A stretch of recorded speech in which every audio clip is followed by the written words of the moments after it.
Selamat pagi anak-anak. Pagi, Bu. Siap mau belajar toh? Siap. Oke, sebelum kita mulai dengan kegiatan belajar kita hari ini bukan satu orang pun yang tidak dalam doa. Kita berdoa supaya mengawali pembelajaran kita dengan baik.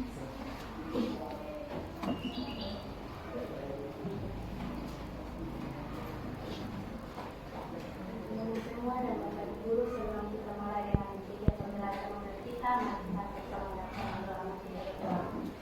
Bapa kami di surga, Bapa yang murah dan makasih. Terima kasih Tuhan karena Engkau sudah menjaga kami dari pagi hingga sore ini. Tuhan yang sudah baik. Ketua kelas semua hadir kan? Dengan alasan apa? Siapa itu nama? Semua hadir ya. Satu izin. Berarti di sini ada semangat untuk mengikuti proses pembelajaran di hari ini.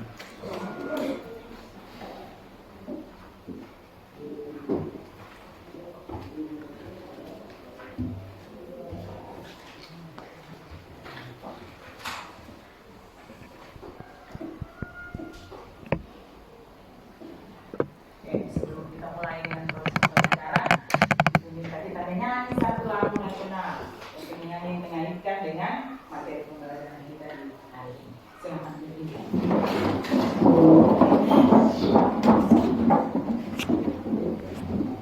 Kita menyanyi lagu apa? Dari Sabang sampai Merauke.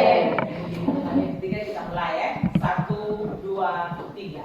Dari Sabang sampai Merauke, berjajar pulau-pulau, sambung menyambung menjadi satu, itulah Indonesia.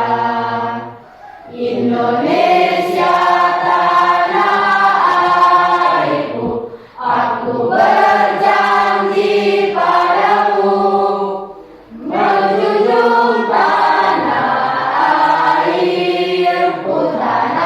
airku Indonesia. Sebelum duduk, silakan melihat ke bawah samping kiri kanan ada kotoran atau tidak. Kalau ada yang sifat seperti apa? Oke, silakan duduk.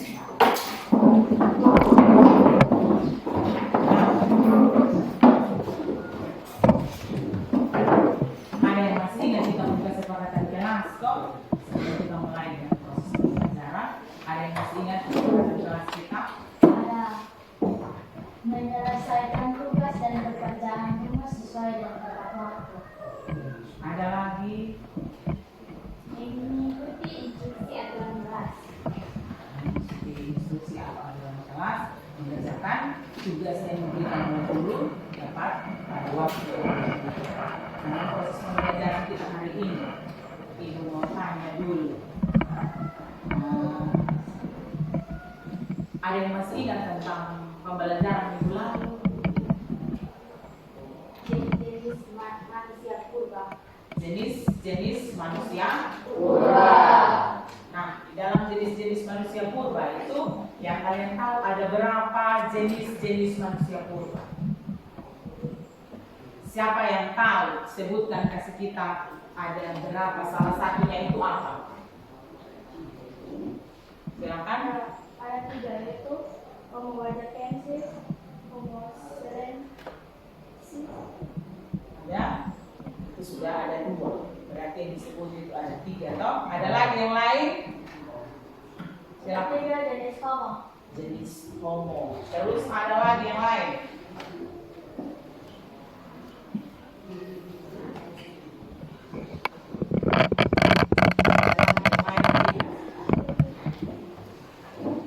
Jenis-jenis manusia purba itu ada 3 toh?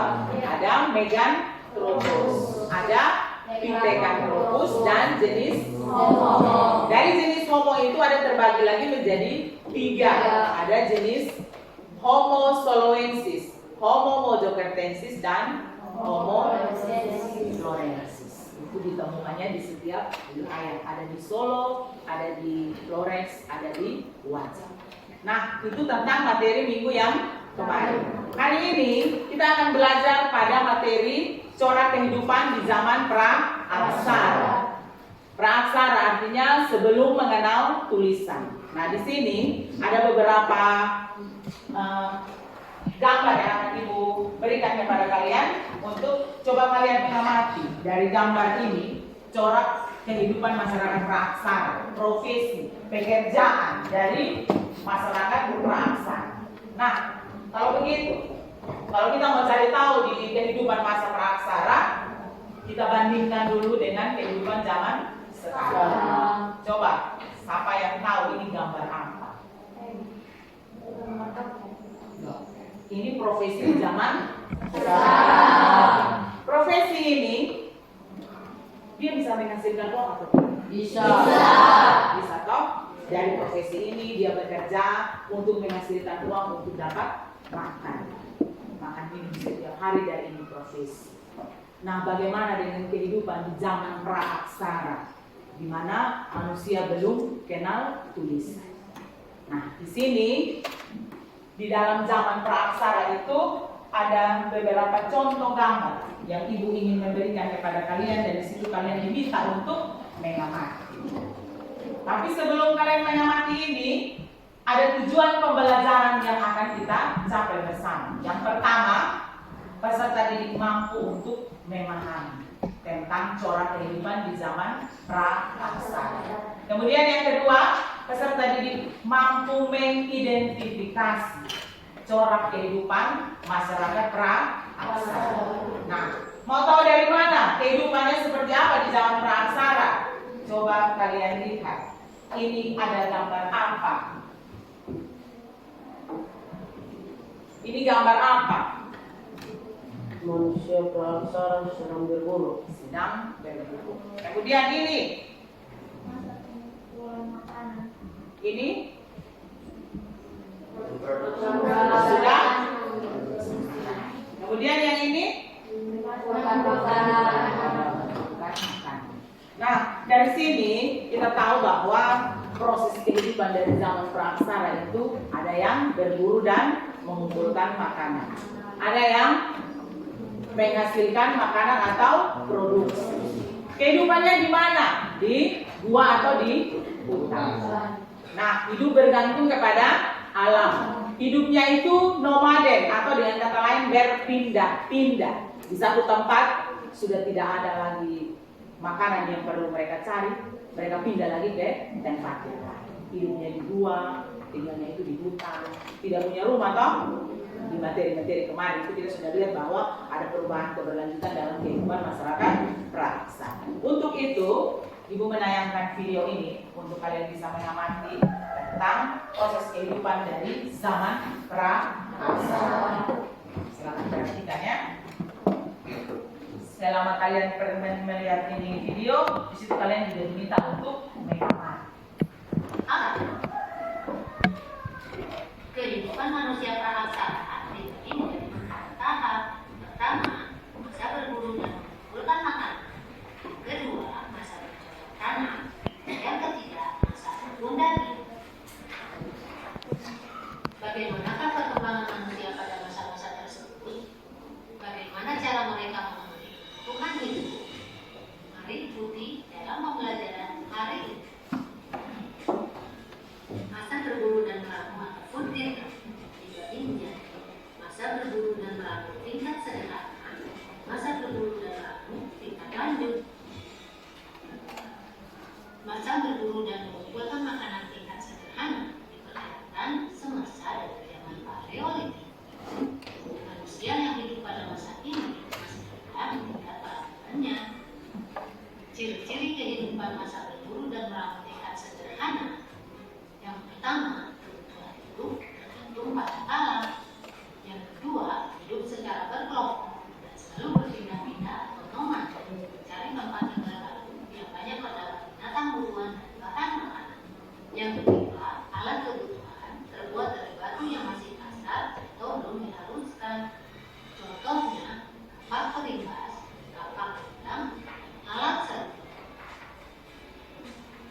Ciri selanjutnya yaitu berkembang kepercayaan terhadap adanya kekuatan gaib.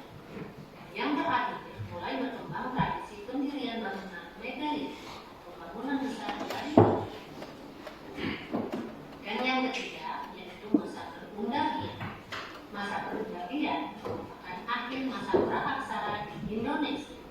Kata perundagian berasal dari bahasa Bali, undang, yang artinya seseorang atau sekelompok orang yang mempunyai kepandaian atau keterampilan jenis usaha.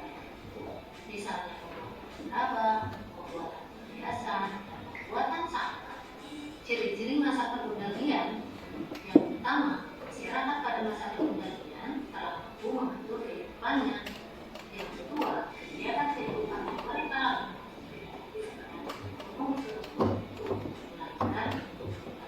sejahtera. Yang ketiga, pengaturan air dilakukan agar kegiatan pertanian tidak sepenuhnya pada hujan. Yang keempat, masyarakat telah mampu beternak kuda dan berbagai jenis kuda. Selanjutnya yang kelima, perdagangan masih bersifat barter, namun telah menjangkau antar pulau. Yang keenam, manusia sudah mulai membuat berbagai peralatan dari logam. Dan yang terakhir, berkembang berbagai bidang seni seperti seni lukis, seni ukir, seni patung, dan seni balok. Nah, anak-anak, begitulah pola kehidupan masyarakat zaman sejarah atau praaksara. Pada saat itu, proses berpikir otak manusia terus berkembang, sehingga mereka dapat menentukan apa yang harus mereka lakukan agar lebih menguntungkan. Semua itu dilakukan demi mempertahankan kelangsungan kehidupan mereka. Semoga kalian memahami pembahasan materi dari kehidupan manusia praaksara ini. Oke, di situ sudah diberikan begitu jelas tentang kehidupan corak di masyarakat praaksara. Nah, untuk mengetahui apa yang tadi kalian sudah mengamati, di situ dimungkinkan kalian nanti setelah ini bentuk kelompok. Ibu akan memberikan LKPD ini untuk di setiap kelompok dapat mendiskusikan. Ada 3 pertanyaan yang akan diberikan dalam LKPD ini, dan kalian mendiskusikan di kelompok masing-masing, dan kita hanya diberi waktu, itu kasih kalian waktu itu 15 menit ya untuk berdiskusi tentang, ada pertanyaan 3 nomor di sini, kalian silakan didiskusikan dan harus dipresentasikan. Silakan dari kelompok.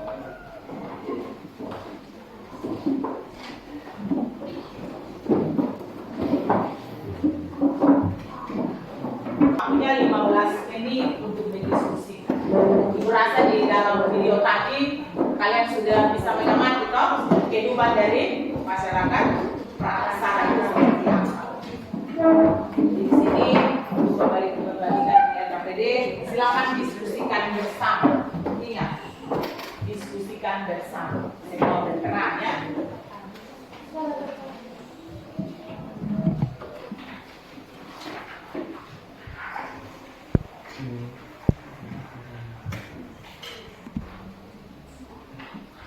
Silakan 15 menit ya. Kita dalam presentasi.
Bagaimana?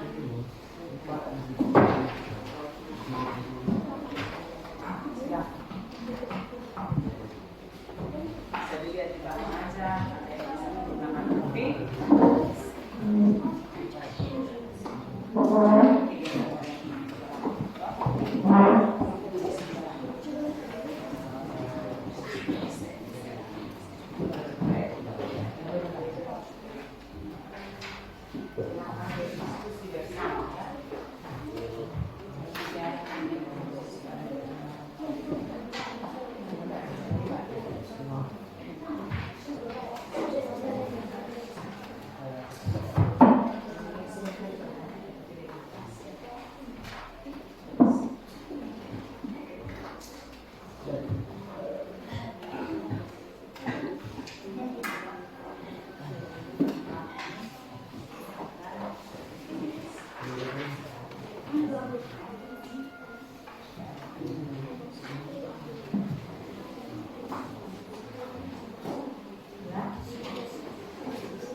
Mulai bisa melihat di sumber-sumber yang lain, di HP, di bahan ajar imitasi, seperti paket dari sumber semua yang memberikan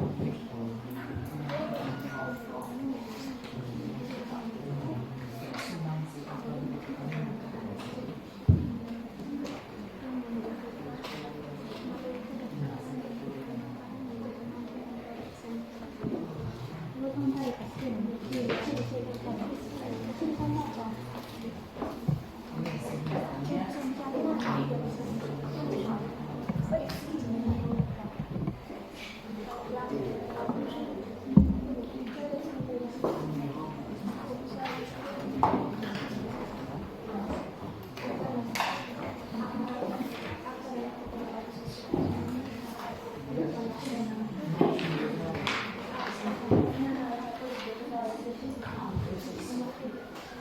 tapi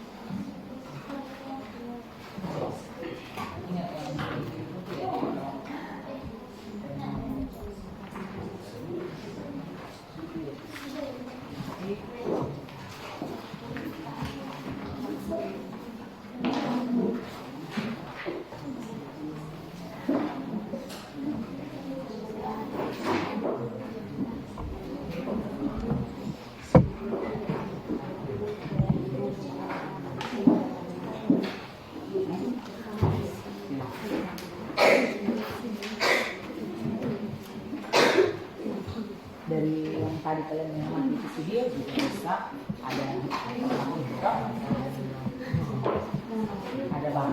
silakan. Ada HP bisa menggunakan HP cara utama. Ingat waktu kita hanya 15 menit. Kita presentasi ya.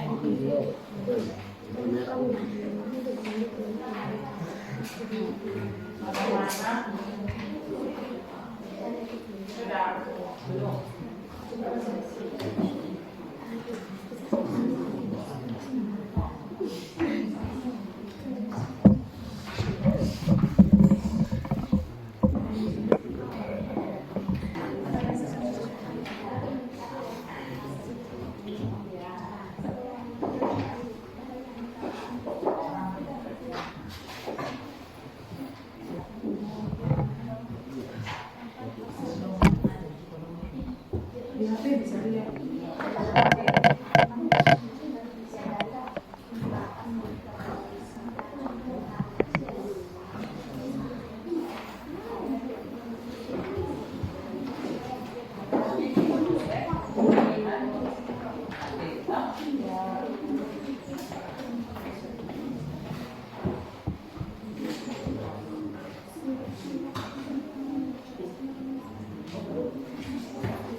Yang lain sambil teman presentasi, silakan mendengar hasil diskusi dari kelompok ini. Silakan.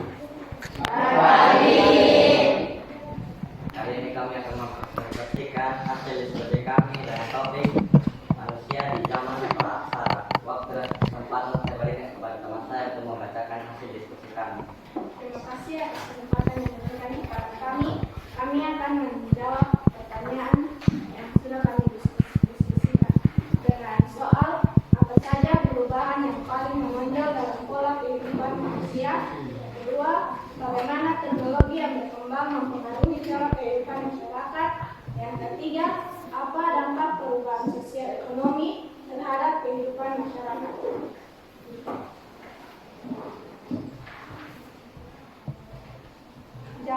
Jawaban yang pertama yaitu yang pertama dari nomaden ke menetap. Manusia dari nomaden berpindah-pindah untuk mencari makanan dengan cara berburu dan mengumpulkan makanan dari alam. Yang kedua, peralihan dari pengumpulan makanan ke produksi makanan. Dan untuk jawaban yang nomor 2, yang pertama, penggunaan alat-alat yang lebih canggih.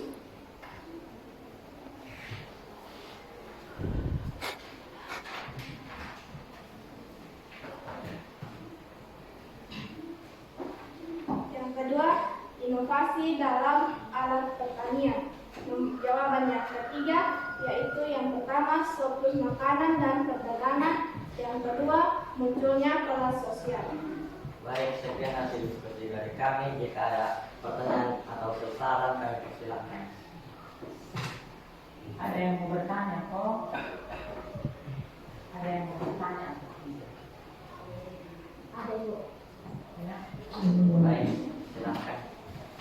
Di sini saya mau bertanya, di masa berburu dan mengumpulkan makanan, apa saja kepercayaan yang ada? Sebutkan dan jelaskan.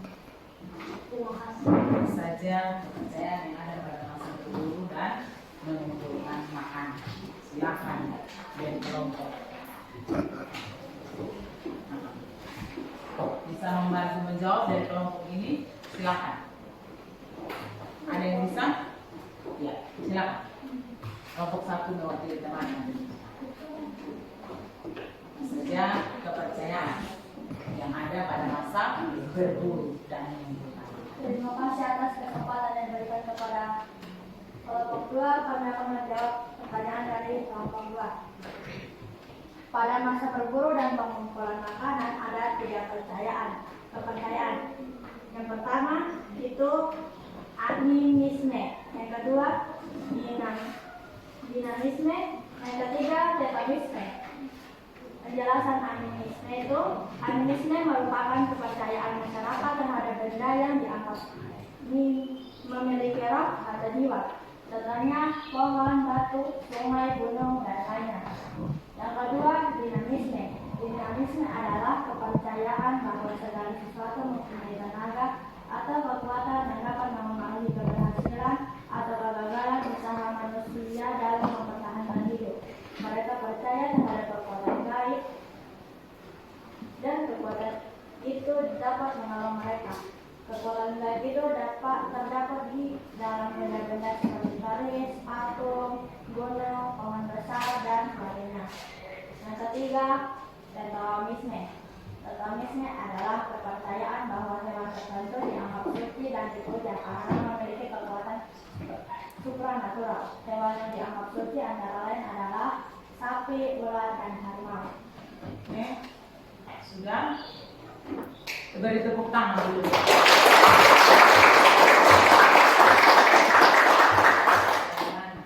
Masih ada lagi yang ingin bertanya? Masih ada lagi? Kalau tidak ada, Baik, ya, kami terima kasih. tepuk tangan.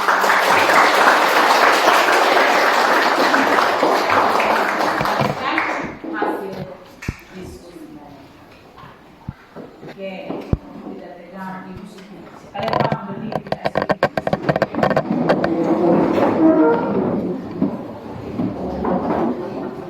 supaya tidak pegang, Pak? Ya. Oke, kita sama-sama mulai. Buka tutup, digoyang-goyang. Buka tutup, digoyang-goyang, digoyang-goyang, digoyang-goyang. Sambil tertawa, haha. Digoyang-goyang, digoyang-goyang. Sambil tertawa, haha. Oke, tepuk tangan. Kembali. Masih kita balik dari kelompok. Oke, tadi perwakilan dari kelompok 1 mendiskusikan, mempresentasikan hasil diskusinya.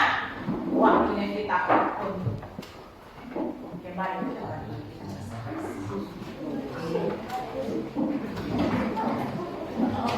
Semua yang presentasinya ya. Silakan, dimasukin kembali. Terima kasih.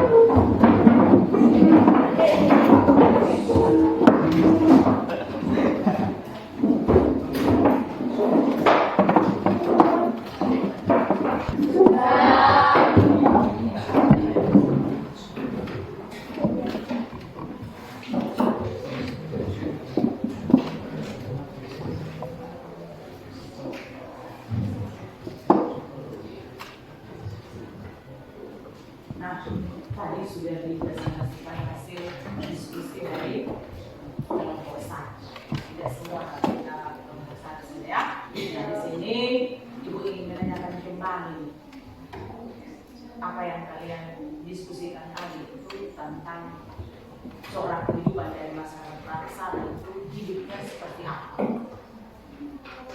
Lompong hidup seperti apa? Ada yang tahu kok cara kehidupan dari masyarakat Praksara hidupnya seperti apa? Yang tadi dengan contoh yang diberikan dari awal pembelajaran itu ada berburu dan mengumpulkan makanan. Kemudian ada sudah mulai mengenal jenis-jenis makanan, sudah bisa produksi. Ada juga di dalam tingkat sosialnya itu mereka hidup saling membantu atau bergotong. Kemudian mereka juga ada yang namanya jenis-jenis kepercayaan yang tadi sudah ditanyakan oleh teman toh. Ada jenis animisme, dinamisme, tentoisme, tambah lagi dengan nomisme. Di situ kekuatan berdasarkan itu animisme itu ada benda yang memiliki kekuatan gaib. Mereka percaya bahwa setelah kematian itu ada kehidupan baru. Jadi mereka percaya lagi bahwa ada kehidupan setelah kematian. Nah, untuk mengukur tingkat kemampuan yang akan kalian capai di dalam tujuan pembelajaran ini, Ibu akan memberikan tugas secara individu untuk kalian dapat mengerjakan itu. Individu. Tadi kan secara kelompok toh? Sekarang Ibu akan memberikan beberapa pertanyaan untuk dijawab secara individu.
selesai? Sudah.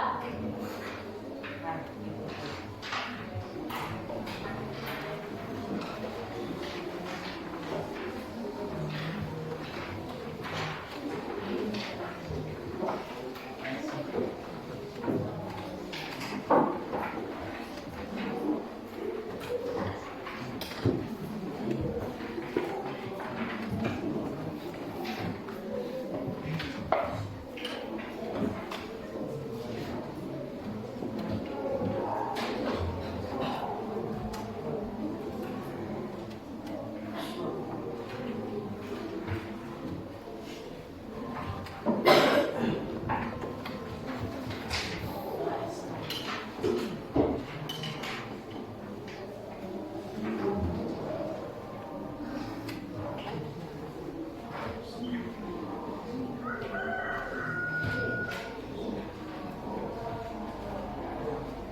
oke.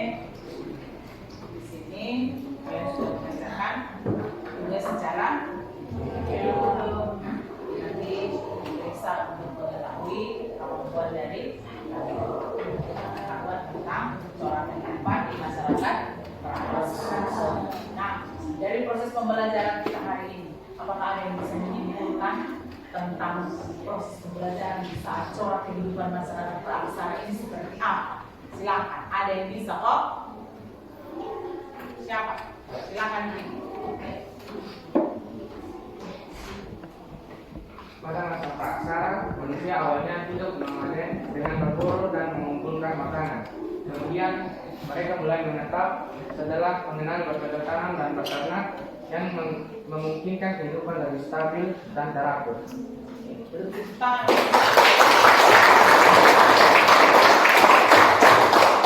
Ada lagi? Silakan. Pengaruh teknologi dan ekonomi. Teknologi seperti alat dari batu dan logam berpengaruh bekerja sehari-hari dan meningkatkan produksi pangan. Hal ini mempengaruhi pada munculnya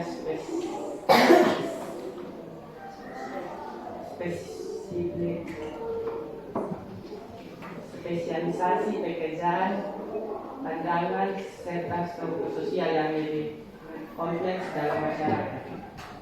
Oke, beri tepuk tangan.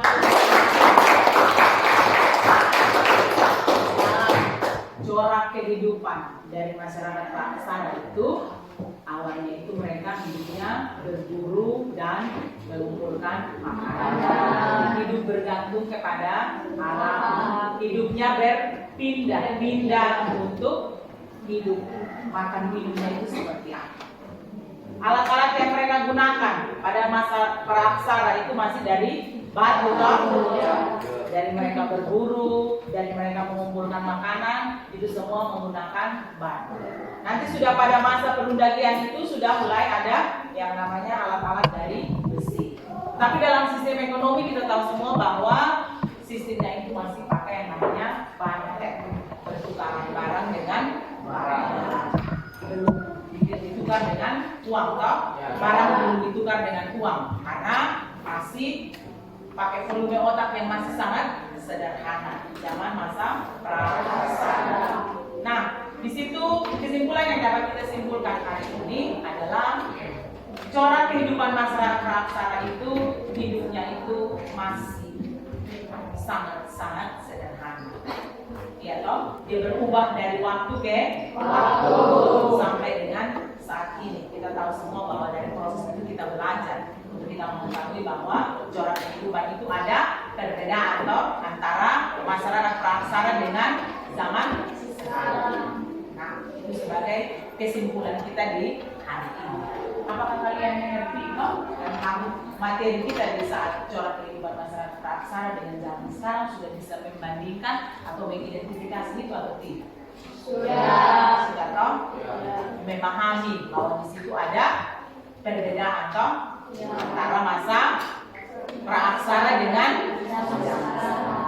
masih masa berburu dan mengumpulkan makanan, masih pelihara ternak atau beternak, mulai dari alat-alat yang mereka gunakan sesuai dengan apa yang tadi kalian sudah mengamati melalui video dan bahan ajar yang diberikan.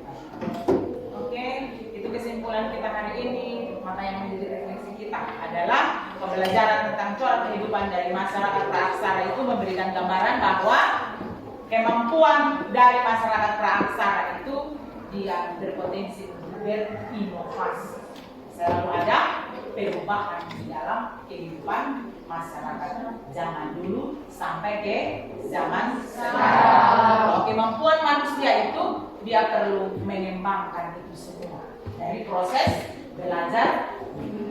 Kita belajar untuk kita tahu bahwa proses-proses yang kita gunakan dari alat-alat itu perlu pengetahuan, ya toh? Ya. Nah, di sini ini mengingatkan kita bahwa penting untuk kita mempelajari tentang corak kehidupan di zaman praaksara. Oke, pertemuan kita sampai di sini. Masih ada yang tidak dimengerti? Beri tepuk tangan.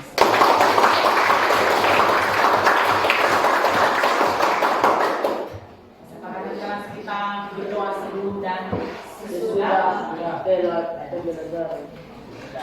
Kita berdoa untuk menutup proses pembelajaran.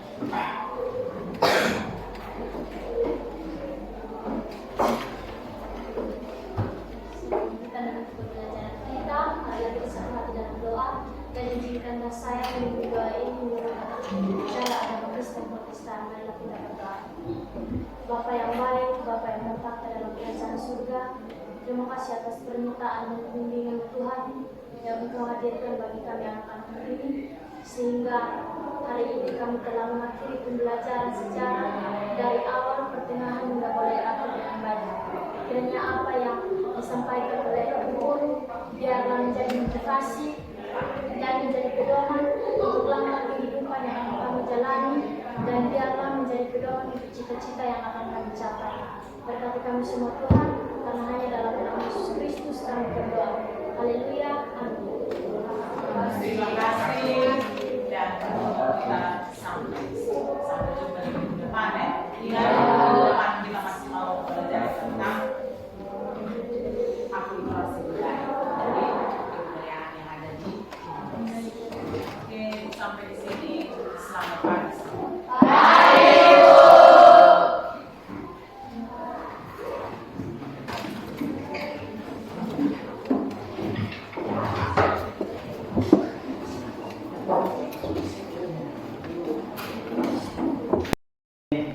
Ya, wakil ketua kelas siapa? Ya, wakil. Ya, namanya siapa? Kifli. Ya? Kifli. Nah, Kifli yang membuat Kifli senang dalam 45 menit ini.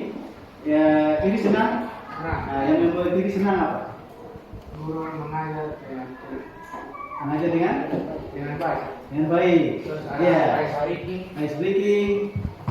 Nah, itu dilihat dari guru ya. Kalau dari sisi materinya bagaimana? Senang atas materinya? Nah, Nah, karena kita bisa tahu ini pada zaman dahulu ada manusia yang berkenan dengan Ya, oke. Kemudian disenangi dari teman-teman dalam diskusi kan? Ada? teman-teman kok dalam pengajaran tugas. Sudah.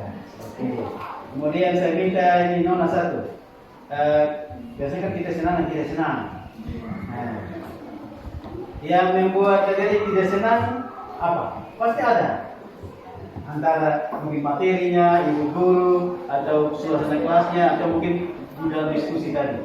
Nah, ada tidak yang membuat tadi tidak senang? Ini ada sekretarisnya mana? Sekretaris kelas. Nah, biasanya ini cewek tuh sekretaris kelasnya. Nah, nona siapa namanya? Adelia, nona Adel ya, Adelia. Nona Adel, ya, nona Adel, kira-kira apa yang membuat nona Adel tidak senang? Ya. Ada tidak senang dalam kegiatan belajar jam pertama, dari pertama sampai yang terakhir. Ada tidak yang membuat? Masih kalau tanya ada tidak ada. Nah, makanya bertanya, kira-kira ini ada hal apa yang membuat nona tidak senang? Ya, tidak ada? Tidak ada. Oke, tidak ada berarti ya kegiatan belajarnya baik sekali. Jadi sudah mati semua, aktivitasnya bagus, ya. Tapi kan waktu kita singkat itu sehingga ada kelompok yang belum diberi kesempatan untuk presentasi.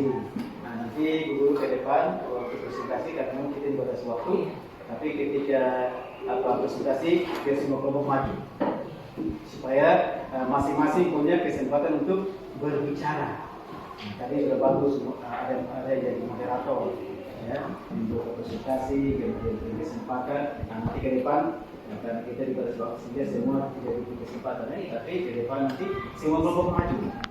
Semua maju supaya kalau ada berapa soal, berapa pertanyaan, nanti bagi-bagi tugas siapa yang moderator, siapa yang presentasi, siapa yang nanti ada pertanyaan, siapa yang menjawab.